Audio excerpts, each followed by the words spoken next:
All right, next we have our Distinguished Service Award, and this is the highest honor awarded by the tax section.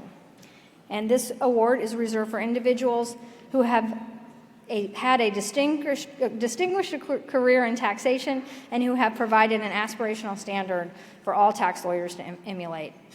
And it is my honor and pleasure to recognize our 2026 Distinguished Service Award recipient, Bill Wilkins. So let's have a little applause.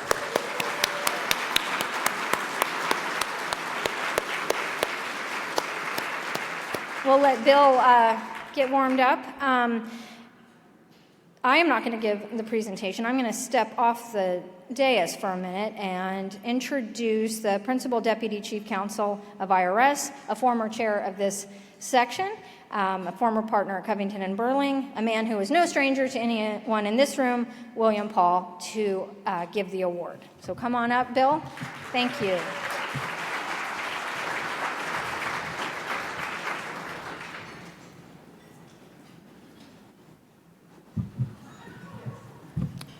Thank you, Meg, and hello, everyone. It's quite an honor here to be able to introduce Bill as he receives this amazing award for all he's done over the years.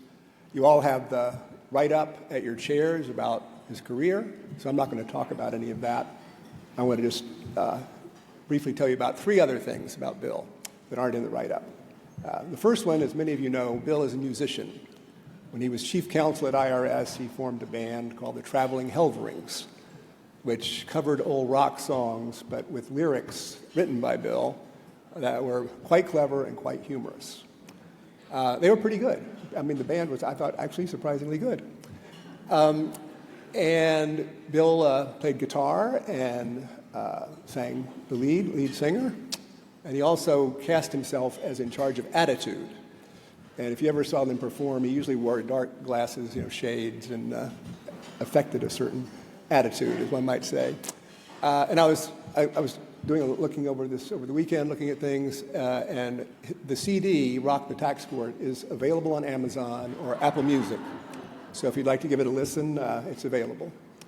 Second, Bill is a crossword puzzle maven.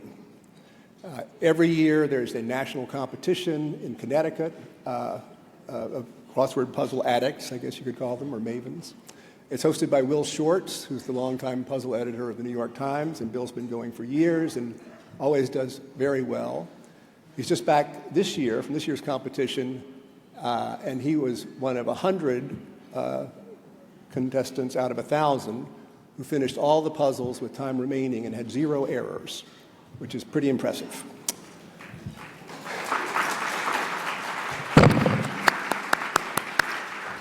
Lastly, and maybe not so unusual, in retirement, Bill is playing a lot of golf. Not as much as Dick Lipton, but a lot.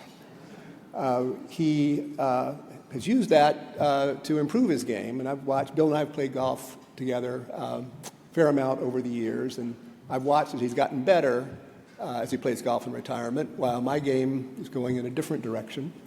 And I can't tell you how annoying that is. But I'm going to put that aside now and ask you to join me in inviting him to come up and accept the Distinguished Service Award.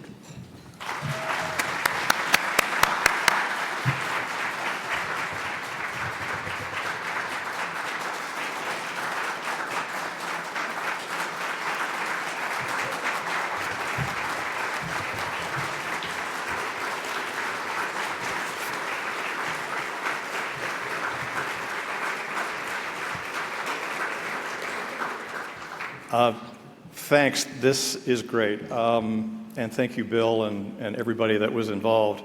After Wells Hall called to let me know, I looked back in my little blue book at the list of past award holders, and it made me feel really proud to be included on that list. It also reminded me how lucky I've been to have worked with truly interesting and accomplished people in our world of tax. When I was a relatively young Senate staffer, I first met Jack Nolan himself, as well as Jim Holden, Marty Adenoff, Marty Ginsburg, Carr Ferguson, Ron Perlman, Jerry Cohen, Phil Mann, all award recipients. I have worked in government and the private sector with award recipients Ken Gideon, Pam Olson, Nina Olson, and Karen Hawkins. Awards recipients Steph Tucker and Christine Brunswick were some of my most valued mentors as I became active in the tax section. I'm also very honored to be joined by the guests at my table who have meant a great deal to me. My wife Gail and my son Sam are my most appreciated and most beloved supporters and friends. Thank you for being here, and happy Tax Section Mother's Day. Our old friend Barbara Maddox is here as well. Barbara and I served on the Senate Finance Committee Democratic staff during the 1980s, along with many others who are well known within the section, including Randy Hardock, Norm Richter, Ed Hawkins, and David Hardy.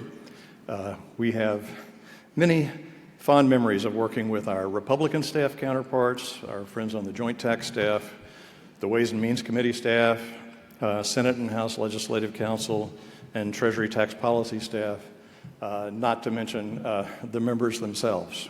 And they're quite a collection of characters back in the day. My law firm years at WilmerHale overlapped the years when I was most active in the tax section.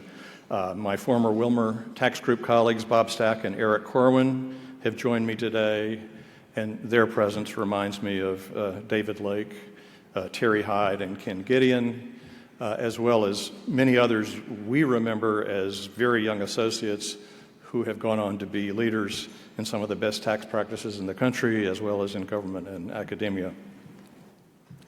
I'm also joined at my table by other past tax section chairs. I worked with them mostly before any of us were section chairs. Pam Olson, I mentioned earlier, is here. Bill Paul and Ruddy Romelli are all at the table. We were all extremely privileged to work with the unforgettable Christine Brunswick to help the section evolve beyond its somewhat fusty ways of old, and to have so much to offer to all vintages and specialties of tax lawyers today.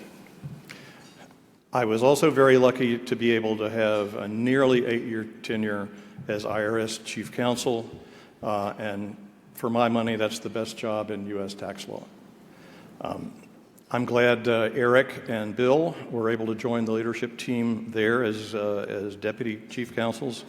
And I was especially pleased to find such a skilled and dedicated group of career people at Chief Counsel, led by the outstanding front office staff. Shout out to our friend Arlene Preston here. And also by outstanding career lawyers, such as my friend and table guest, Tom Kane.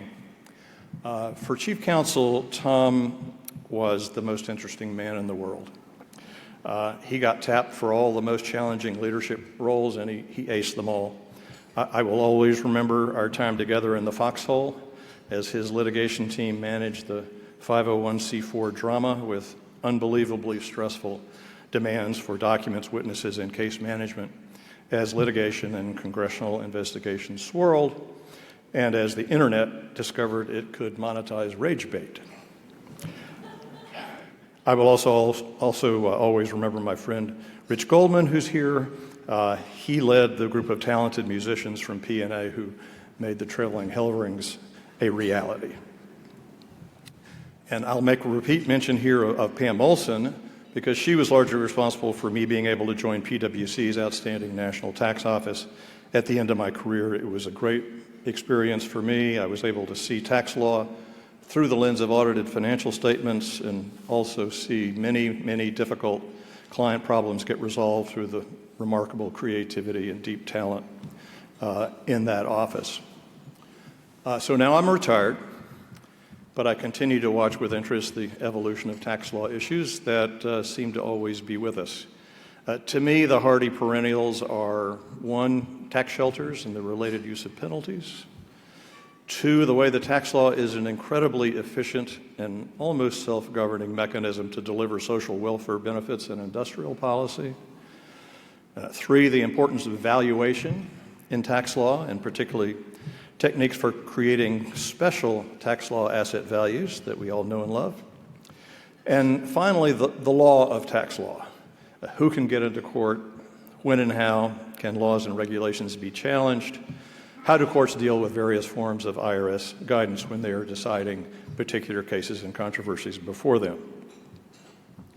So I'll close by congratulating the tax section in advance for the contributions the section has made and will continue to make in the future in improving tax administration. In all of these areas, I will watch and read your commentary with interest. Keep up the good work, and thank you.